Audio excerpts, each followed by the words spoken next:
Hello friends, नमस्कार। स्वागत है आपका आपके अपने यूट्यूब चैनल संजय सक्सेस में। तो दोस्तों, एक बार पुनः मैं संजय सिंह लेक्चरर इंग्लिश पुनः लेकर हाजिर हूँ आपके लिए current GK special for Rajasthan police. तो दोस्तों, जैसा कि आप सभी को विदित है, 6, 7 और 8 नवंबर को राजस्थान पुलिस का एग्ज़ाम होने जा रहा है। तो उस राजस्थान पुलिस के एग्ज़ाम की दृष्टि से करंट जीके का बहुत ही महत्वपूर्ण रोल रहने वाला है, क्योंकि उसमें लगभग 10 क्वेश्चन करंट जीके से पूछे जाएंगे और वो करंट जीके राजस्थान, इंडिया और वर्ल्ड लेवल की हो सकती है। तो दोस्तों, करंट जीके के लिए आप लगातार तैयारी करते रहिए, क्योंकि करंट जीके का भी अपना बहुत ही महत्वपूर्ण रोल इसमें रहता है। तो दोस्तों, मैं आज का पहला क्वेश्चन शुरू करता हूं। क्वेश्चन नंबर फर्स्ट, हाल ही में देश का पहला ई साइन सर्टिफाइंग राज्य कौन सा बना है? तो हमारा इसका क्वेश्चन नंबर 1 का ऑप्शन ए गुजरात, बी है उत्तर प्रदेश, सी है हरियाणा और डी है राजस्थान। तो आपने आंसर इसका सोच लिया होगा, क्योंकि इस समय आपका आंसर तुरंत आना चाहिए। तो इसका आंसर होगा राजस्थान, डी। तो हाल ही में देश का पहला ई साइन सर्टिफाइंग राज्य कौन सा बना है? राजस्थान। अब बात करते हैं क्वेश्चन नंबर 2 की। सितंबर 2019 में राजस्थान में स्थित कौन सी झील प्रवासी पक्षियों की मौत के कारण चर्चा में रही? तो दोस्तों, ये भी क्वेश्चन बहुत ही महत्वपूर्ण आगामी परीक्षा की दृष्टि से बनता है। पहले भी कई बार इस पे चर्चा हम कर चुके हैं। तो ए है कोलाई झील, बी है पिछोला झील, सी है सांवर झील और डी पुष्कर झील। तो क्वेश्चन का आंसर आप यहाँ पर आप सोच लिया होगा। तो क्वेश्चन का आंसर होगा सी, सांवर झील। तो यहाँ पर सी बिल्कुल इसका सही जवाब है। यहाँ पर विशेष बात यह है कि प्राथमिक रिपोर्ट के अनुसार यहाँ पक्षियों की मृत्यु बाटुलिज्म नामक बीमारी के कारण हुई। तो दोस्तों, पेपर में ये भी पूछा जा सकता है कि सांवर झील में जो पक्षियों की मौत हुई थी वो किसके कारण हुई थी? तो बाटुलिज्म नामक बीमारी के कारण हुई थी। बात करते हैं क्वेश्चन नंबर 3 की। हाल ही में राजस्थान प्रदेश का मैनार उदयपुर में है, चर्चा में आने का कारण क्या था? तो ए खनिज भंडार के लिए, बी प्राकृतिक झरनों के लिए, सी इम्पोर्टेंट बर्ड एरिया के लिए और डी उपरोक्त सभी। तो दोस्तों, इसका सही जवाब होगा इम्पोर्टेंट बर्ड एरिया के लिए। तो सी इसका बिल्कुल सही जवाब है। बात करते हैं क्वेश्चन नंबर 4 की। 24 अगस्त 2020 को राज्य विधानसभा में राजस्थान महामारी विधेयक 2020 पारित किया गया। इस विधेयक ने किस पूर्व अधिनियम का स्थान लिया? तो दोस्तों, ये बहुत ही महत्वपूर्ण क्वेश्चन है आने वाली परीक्षा की दृष्टि से। इसको आप विशेष रूप से याद कर लें। तो ए ऑप्शन है राजस्थान महामारी अधिनियम 2012, बी है राजस्थान संक्रमण रोग अधिनियम 1957, सी है राजस्थान महामारी अधिनियम 2016 और इनमें से कोई नहीं। तो आपने जवाब सोच लिया होगा। इसका सही जवाब है राजस्थान संक्रमण रोग अधिनियम 1957। अब बात करते हैं क्वेश्चन नंबर 5 की। 8 सितंबर 2020 को प्रधानमंत्री नरेंद्र मोदी ने राजस्थान के किस शहर में पत्रिका गेट का वर्चुअल लोकार्पण किया है?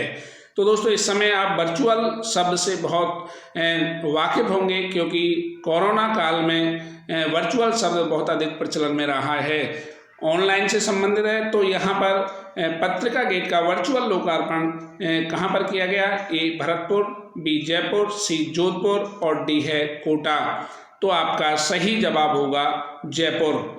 पत्रिका गेट का वर्चुअल लोकार्पण नरेंद्र मोदी द्वारा जयपुर में किया गया। बात करते हैं क्वेश्चन नंबर 6 की। 22 अगस्त 2020 को राज्य की पहली लोक अदालत का आयोजन किसने करवाया? बहुत ही महत्वपूर्ण क्वेश्चन आने वाली परीक्षा की दृष्टि से। ए राजस्थान राज्य विधिक सेवा प्राधिकरण, बी है राष्ट्रीय विधिक सेवा प्राधिकरण, सी ए और बी दोनों और डी इनमें से कोई नहीं। तो आपने जवाब सोच लिया होगा। सही जवाब होगा ए और बी दोनों, यानी ए और बी राजस्थान राज्य विधिक सेवा प्राधिकरण और राष्ट्रीय विधिक सेवा प्राधिकरण दोनों ने मिलकर के पहली लोक अदालत का आयोजन करवाया था। क्वेश्चन नंबर 7, पीएम कुसुम योजना के अंतर्गत किसानों को सरकार द्वारा अनुदान दिया जाता है। तो ये अनुदान क्यों दिया जाता है? एग्जाम में आपसे पूछा जा सकता है कि पीएम कुसुम योजना क्या है। तो इसमें व्यापारिक फसल उत्पादन, बी है सोलर प्लांट लगाने पर, सी बूंद बूंद सिंचाई योजना पर, और डी इनमें से कोई नहीं। तो सही जवाब होगा सोलर प्लांट लगाने पर पीएम कुसुम योजना के अंतर्गत सरकार द्वारा अनुदान दिया जाता है। बात करते हैं क्वेश्चन नंबर 8 की। अगस्त 2020 में देश के पहले ऑक्सीजोन की नींव कहाँ रखी गई है? शब्द विशेष जो शब्द है वो है इसमें ऑक्सीजोन। तो क्वेश्चन आ सकता है कि ऑक्सीजोन क्या है? ए कोटा, जयपुर, जोधपुर, और डी है नागपुर। तो ये ऑक्सीजोन की जो स्थापना की गई है वो की गई है जयपुर में। तो दोस्तों ऑक्सीजोन क्या होता है? वातावरण की शुद्धता के लिए एक साथ बड़ी संख्या में लगाए गए पौधों का कार्यक्रम कहलाता है ऑक्सीजोन, जिसकी शुरुआत जयपुर में की गई है। बात करते हैं क्वेश्चन नंबर 9 की। प्रदेश में इंदिरा आवास योजना के तहत कितने रुपए में भरपेट भोजन करवाया जा रहा है? इस समय इंदिरा आवास योजना के तहत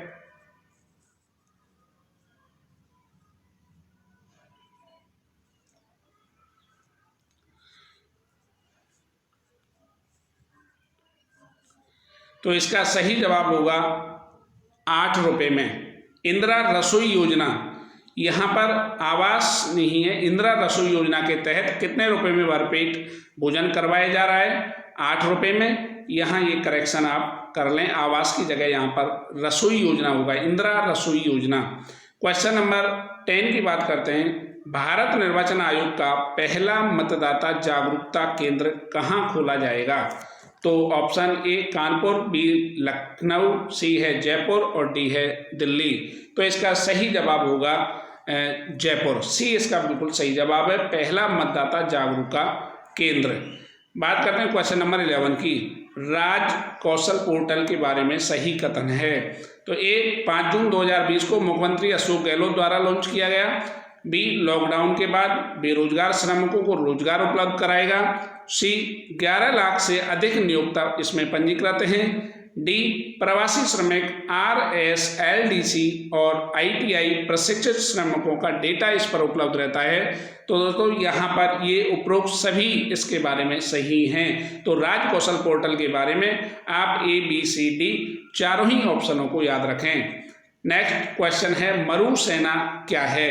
तो ए सीमा सुरक्षा हेतु एक संगठन है, बी काजरी द्वारा विकसित एक फसल है, सी राजस्थान पुलिस द्वारा चलाया गया एक अभियान है, डी फसली रोगों के लिए काजरी द्वारा विकसित बायो फार्मुलेशन है।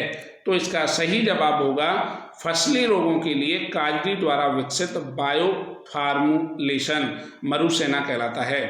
बात करते हैं क्वेश्चन नंबर 13 की।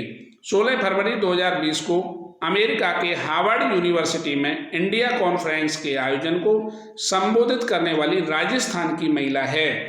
कमला देवी, बी बिमला देवी, सी रूमा देवी, और डी है अहिल्याबाई। तो इसका सही जवाब होगा रूमा देवी। बात करते हैं क्वेश्चन नंबर 14 की।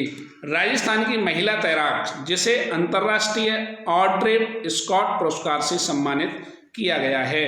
तो ऑप्शन ए गौरवी सिंघवी, भक्ति शर्मा, सी है भावना शर्मा, और डी है आशा। तो इसका सही जवाब होगा ए गौरवी सिंघवी, जिसने अंतर्राष्ट्रीय ऑड्रे स्कॉट पुरस्कार जीता है। बात करते हैं क्वेश्चन नंबर 15 की। चौंप गांव जो जयपुर में है हाल ही में क्यों चर्चा में रहा? ए निरोगी राजस्थान अभियान के लिए, बी यूरेनियम की खोज के कारण, सी बड़ा क्रिकेट स्टेडियम प्रस्तावित होने के कारण, और उपरोक्त में से कोई नहीं। तो इसका सही जवाब होगा यहाँ पर बड़ा क्रिकेट स्टेडियम प्रस्तावित है चौंप गांव जयपुर में। बात करते हैं क्वेश्चन नंबर 16 की। शिक्षा के क्षेत्र में चलाए जा रहे इस्माइल कार्यक्रम से तात्पर्य है? तो इस्माइल कार्यक्रम इस समय स्कूलों में चलाया जा रहा है, ऑनलाइन कार्यक्रम है। तो इसकी फुल फॉर्म होगी social media interface for learning engagement, B A social modern interface for learning engagement, C special modern interface for learning engagement, और इनमें से कोई नहीं। तो इसका सही जवाब होगा A, social media interface for learning engagement. बात करते हैं क्वेश्चन नंबर 17 की। 18 मई 2020 से राज्य में प्रारंभ की गई प्रियदर्शनी बेबी किट कार्यक्रम का संबंध किससे है? प्रसूताओं के स्वास्थ्य से, बी पहली बार स्कूल जाने वाली बालिकाओं से, सी किशोरी स्वास्थ्य कार्यक्रम से, और डी है नवजात बालिकाओं से। तो दोस्तों इसका सही जवाब होगा नवजात बालिकाओं से। Question number 18, Jan Aadhaar card की टैगलाइन क्या है? तो आप सभी जानते हैं इस समय जन आधार कार्ड जो आधार कार्ड के स्थान पर ही लागू किया गया है राजस्थान सरकार द्वारा। तो जन आधार कार्ड की टैगलाइन क्या है? एक देश एक कार्ड एक पहचान, बी एक नंबर एक कार्ड एक पहचान, एक कार्ड एक राज्य एक नंबर, और डी है उपरोक्त सभी। तो इसका सही जवाब होगा एक नंबर एक कार्ड एक पहचान, यानी ऑप्शन बी इसका बिल्कुल सही जवाब है। बात करते हैं क्वेश्चन नंबर 19 की। नवंबर 2019 को गठित राजस्थान स्टेट वेटलैंड अथॉरिटी का अध्यक्ष होता है मुख्य सचिव, बी कृषि मंत्री राजस्थान सरकार, सी पर्यटन सचिव, और डी वन मंत्री राजस्थान सरकार। तो दोस्तों ये प्रश्न बहुत ही महत्वपूर्ण है। राजस्थान स्टेट वेटलैंड अथॉरिटी जिसका गठन नवंबर 2019 में हुआ है और एक विशेष घटना के कारण हुआ है, और वो घटना है राजस्थान में सांवर झील में पक्षियों की मृत्यु जो हुई थी, उसके बाद इस राजस्थान स्टेट वेटलैंड अथॉरिटी का गठन किया गया था। तो इसका जो अध्यक्ष होता है वन मंत्री, राजस्थान सरकार इसका अध्यक्ष होता है। लास्ट और अंतिम क्वेश्चन, भारत के प्रधानमंत्री ने हाल ही में घोषणा की है कि भारत 2022 तक अंतरिक्ष में मानव युक्त मिशन भेजेगा। इस अभियान का क्या नाम है? तो दोस्तों ए अंतरिक्षयान, बी राठौड़यान, सी गगनयान, और डी उपरोक्त में से कोई नहीं। तो इसका सही जवाब होगा थर्ड सी गगनयान। तो इसका बिल्कुल सही जवाब गगनयान। आने वाले परीक्षाओं की दृष्टि से बहुत ही महत्वपूर्ण क्वेश्चन यहाँ पर ये आपके सामने लेकर के मैं आया था। तो दोस्तों लगातार बने रहिए हमारे साथ और देखते रहिए आपका अपना YouTube channel Sanjay success mirror, और आने वाली परीक्षाओं की दृष्टि से लगातार अध्ययन करते रहिए, करंट जीके को तैयार करते रहिए। नमस्कार, धन्यवाद।